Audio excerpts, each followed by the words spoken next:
guys, and welcome back. If you are new here, welcome. My name is Ashley and I'm excited today to dig into a lot of products that I've tested over the past several months. So if you're new, this is my makeup wrap-up series. So all the products that I have tested in the past season, or in this case, it's going to be 2 seasons, this is fall and winter. I'm going to give you just a update on what I've been thinking of these products as I've been testing them. Some of these were first impressions, some of them I actually did reviews, but I want to go back and tell you some more definitive thoughts on them, if I reach for them, all that jazz. So I have a ton of product to get through, so I'm going to try and do this as quickly as I can, and I have a bunch of notes hopefully that will keep me organized, and hopefully I won't forget too many products. I did test out quite a bit this past fall and winter, so if I forget a product and you want to know my thoughts on it, let me know in the comments, but hopefully I will catch everything.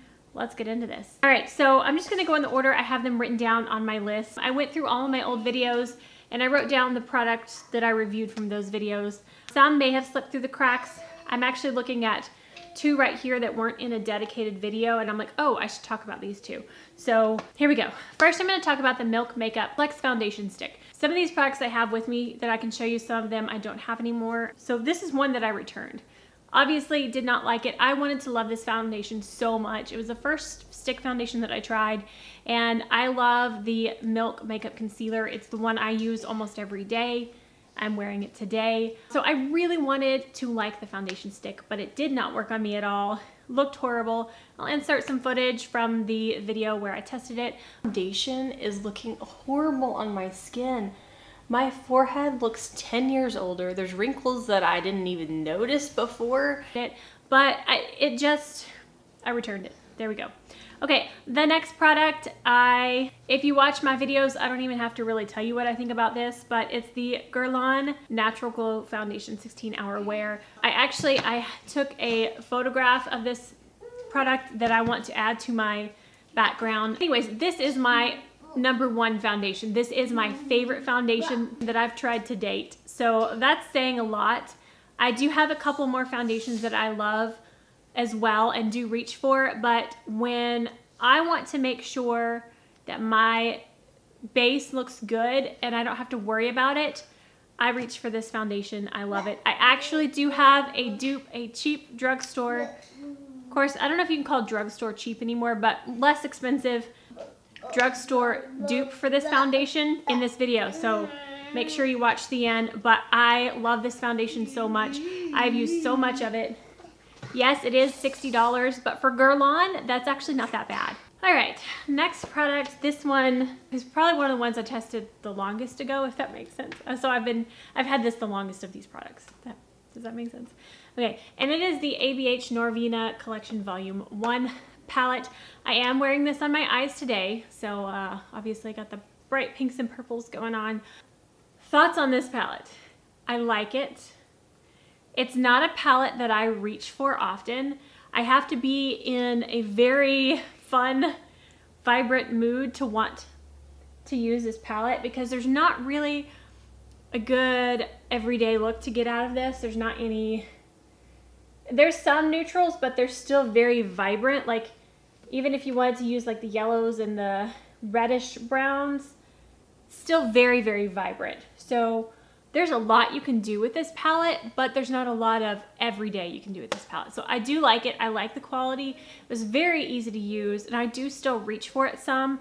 And I like to have it because sometimes I'm in the mood for that bright pink or that bright purple. It's very pigmented, but still easy to blend. So I do enjoy this, just not one I reach for all the time. Okay, one I don't like. And I'm frustrated that I don't like. It's the Natasha Denona Lila palette. This thing cost a pretty penny, and it's very pretty in the pan. This is one that does have the neutrals that you can do for every day, and it has a little bit of bright color. It's not like as bold as that Norvina one, but I just am disappointed with how this performs. I like the browns in here, but I don't like the pinks, and I don't even really like this light lid shade. It's kind of chunky. Don't get me wrong, you can get a pretty look out of it, but for the price that it is, I expected it to be a little bit better, a lot bit better. I do like the matte formula, but I'm just not a huge fan of the shimmers. So, and this has a lot of shimmer in it. So I'm just very disappointed in this, and I don't reach for it. I have to make myself use it just to try it out again, but I don't. As a purple eyeshadow lover and just a purple lover in general, very disappointed in this palette. Okay, a palette I do like. Now, I love eyeshadow palettes. If you can't tell, I test them out as often as I can. I love eyeshadow. So this is one I had to have. I love Kathleen Lights, and I like the ColourPop formula. So this was just kind of a given that I was going to get this one. And I am so glad that I did, because this is an amazing palette. If all of my palettes disappeared, I would repurchase this one as one of my first ones. Just because it has so much diversity in one palette, so much I can do. I can do my everyday natural looks, but then I can do so many different looks based on different colors in this palette. It's so versatile, and the pigmentation there, the blendability is there. The shimmers and metallics from ColourPop are some of my favorites, and there is a Super Shock shadow in this as well, and I love this shade for topping off pretty much anything. This is just like, I could put it on top of this look right here. I don't like that there's not a mirror. I really wish there was a mirror, but you know.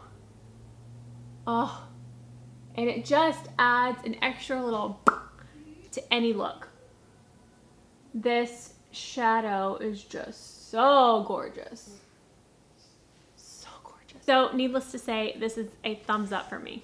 So next is a product I don't have to show you. I could show you something. Anyways, the Overtone hair color video that I did, I used the coloring conditioner from Overtone, the Rose Gold, to color my blonde hair, and I really, really enjoy it. It's definitely something that you have to keep using to keep the color, of course.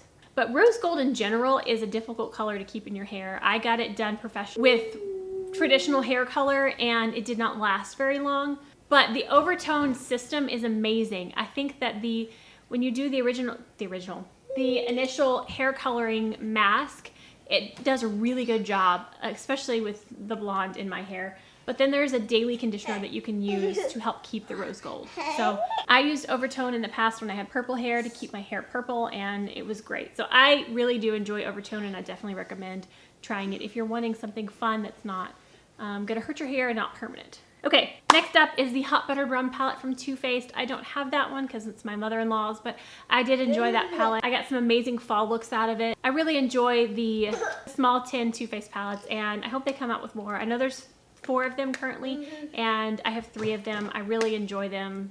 They're great size, great quality.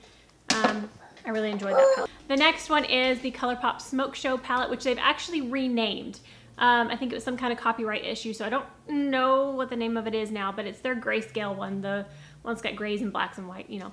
Again, that one's my mother-in-law's. I did enjoy that palette. I think that is a beautiful palette for dramatic looks, New Year's Eve looks, night out looks. It performed very well, and hopefully, if I can remember, I'm going to insert some clips of me using some of these products in videos just to kind of help you see if you didn't see those videos. Okay, next up, I need to move faster because this is going to take forever. The Juvia's Place Warrior 3 palette. Now, I was debating between using that one today and the Norvina, but I haven't used the Norvina in so long. But here's the Warrior 3 palette. I honestly haven't used it enough for me to love or hate it. I did think that it blended well. I think the pigmentation then is there. The pan size on this is huge. I wish that it had, you know, a transition shade that was more neutral. But when you're going for these colorful looks, I mean, you could do transition and then deepening, and oh, those 3 right there would be pretty together. But I do like it. It's, again, not one I reach for all the time because it is so colorful, but it is a good palette. I would like to try a Juvia's Place palette that's a more neutral one. Next up is the Bite Beauty Change Maker Foundation. Now, I have a series going on my channel of 20 foundations in 2020, and this was the first one that I tried out. So I'm going to give you a little bit more in depth in my reviews on those 20 foundations in an updated video for that specific series. But I like it, don't love it. I'll get more into it in another video, but I did want to at least mention it. I liked it more initially. I liked it more initially, but now I just like it a little bit compared to some of the other ones I have tried. It's good, but it's not like great. Moving on to a controversial product, the Blendiful. Oh my goodness, I want to like this, but guys, I just don't. And I know that there's a bunch of differing opinions on this. There's people out there that absolutely love this, and I am so glad that it is working for some people. And when Tati uses it, her makeup looks beautiful. And I don't know if it's a skin type thing. I have dry skin, and this just does not work on my skin at all for liquid. Like, I've tried so many foundations, and since I do have a fairly large collection of makeup and different foundations, I have those foundations to try. I've probably tried a dozen foundations. And I just can't get it to work. It does work well with powder. It does pick up quite a bit of powder though. So again, with dry skin, I feel like I can have a little bit more control of how much powder I use on my face with a brush. So I just don't reach for it, and I really wanted to like it. Sorry guys. Okay, moving right along. I mentioned that I have a dupe for the Guerlain, and I love this foundation. Okay, first of all, the shade range, I don't know how deep it goes, but it goes lighter than the Guerlain, which makes me happy because the Guerlain's a little bit dark for me, and this one is the perfect color for me. And I feel like it has a similar finish and feel to the Guerlain, and this is the CoverGirl Clean Fresh Skin Milk. I saw Samantha March's video on this, and she had a really weird experience with this foundation, so I don't know what was going on there. But in my experience with this, it is amazing. I loved it. I love it so much. So a lot of times I go back and forth between these two, and sometimes I even combine them to make this a little bit lighter. They both have a scent. This one is very perfumey because it's Guerlain, and this one, I don't even know what it smells like. It's not a pleasant smell, but it's not like I can't stand it. Does that make sense? And also the coverage is slightly different. This one has a little more coverage than this one, but the finish is very similar and they look very smooth on the skin. Love that foundation a lot. Next is another Natasha Denona. I had to get the Love palette when it came out. It is a $65 palette, so it's a little bit less than her traditional palettes. I did a video, I think I did 7 looks with this palette. I did a how many looks can you get from a palette video, and I did 7 looks from this palette, and I like it. But again, I'm not blown away by the formula of Natasha Denona shadows, except for this little bitty one right here. I like that one a lot. But I do enjoy the color selection. I really like this color. You have to build it up so much though. But I found some of the like reddish pink ones really difficult to blend. I liked the silver in it, but it's just okay. I don't know that it's worth $65, but okay. The foundation I'm wearing today is the Bare Minerals Complexion Rescue Hydrating Foundation Stick. I found a foundation stick that I love and works on my dry skin, and I'm super excited. I'm wearing this one today, and I go for this one when I'm in a hurry. I just swipe it on, blend it out with my sponge, and it has a beautiful finish.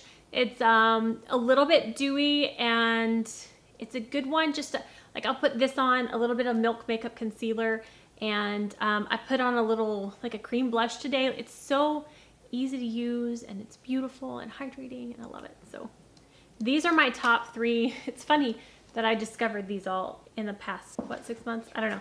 But these are my top 3 foundations right now. The e.l.f. Hydrating Camo Concealer. If you did not see my video on the e.l.f. Hydrating Camo Concealer, I didn't end up liking it. I don't like the original one. It's too dry and cakey.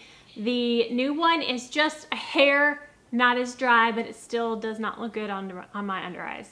Again, extremely dry skin. I am 31, and it makes me look older, and I don't like it. So next up is Undone Beauty. This is a very recent video, so I haven't had a long time to test these products, but I do have opinions on them. So I'm gonna run through some of these products real quick.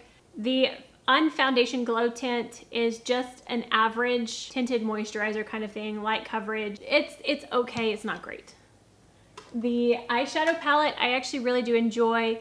The skinniness of the colors is a little bit problematic, but it's a good light everyday kind of eyeshadow. It's not like super highly pigmented, but it gets the job done. I do not like the water bronzer at all. it just doesn't really work really well for me, and the color is off. So not a fan of that. I am wearing the cream blush today, and I actually really enjoy this blush.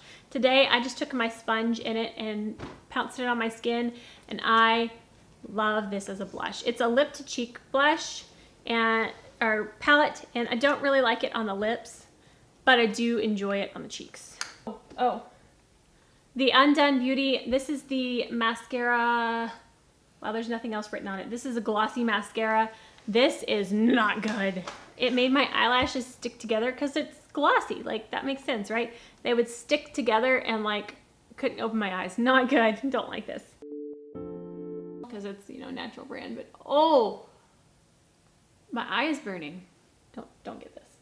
The eyeliner. So the eyeliner, which is a stamp, a thin and thick line. I don't really like it as an eyeliner because it's too stiff. The stamp side of it, and I think is cool, but I can do it really well. I used it today, and my wings are not even at all, so don't stare at them too closely.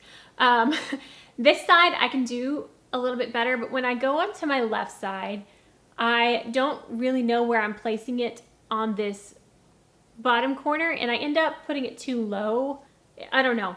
And it, like, the ink kind of comes out and it's like messy in the cap, but I'm still using it, and it's kind of a good guide for a wing if you can get the right placement. So, but you always have to go in and like sharpen up the wing, and it's fun to use, but I don't know if it makes it much easier. Okay, the Too Faced Natural Nudes palette. I don't have that with me because I'm letting my mom borrow it to see what she thinks. And she had very similar thoughts to me.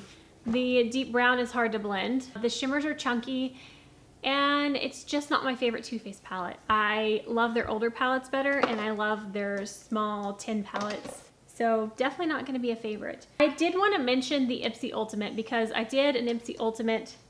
I think I only did one video, the first one I got, and I didn't like it. The value was horrible. Well, they've been increasing the value, and they've been doing a much better job of that. So I've still been getting it. It's some months are good, some months are bad. I did want to mention one product in particular that I fell in love with from my Ipsy Ultimate, and it is the 111 Skin Cryo Active Gel something. I don't know. Just used the last drop of it.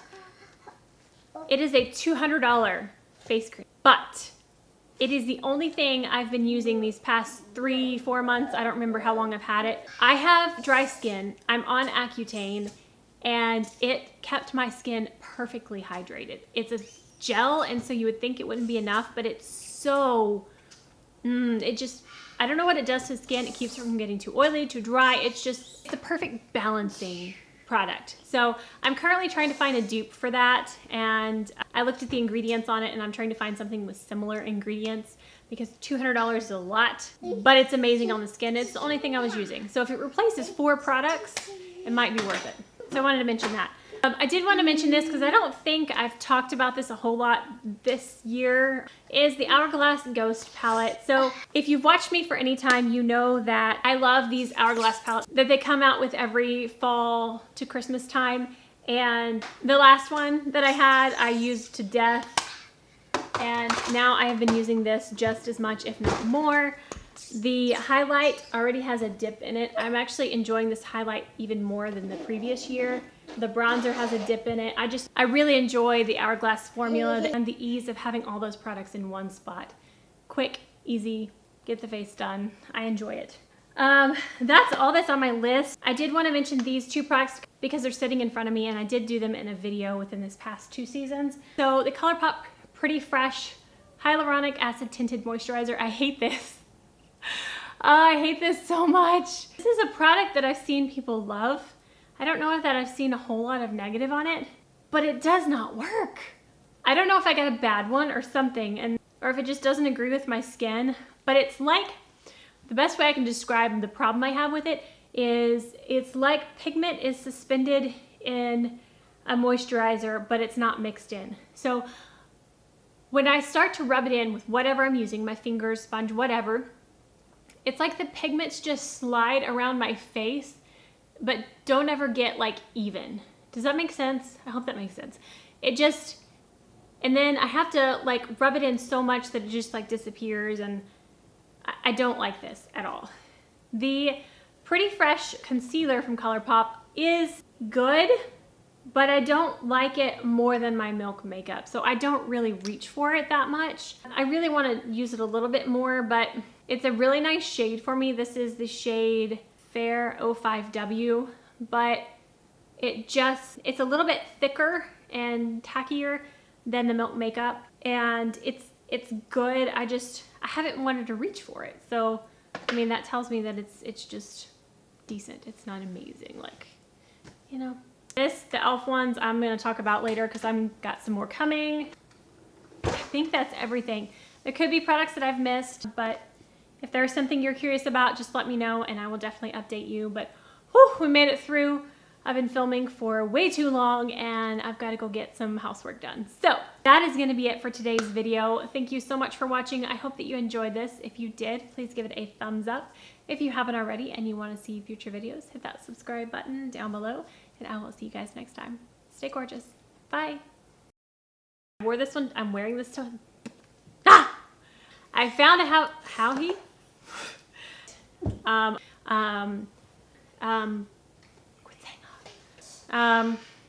Welcome, Lincoln. Oh, you stink. Okay, I gotta go change him. Thumbnail now, because I will forget. Sometimes I'm in the mood for that. I've used overtone in the past when I had purple hair. You need clothes. Chase, you're so cute. Lincoln.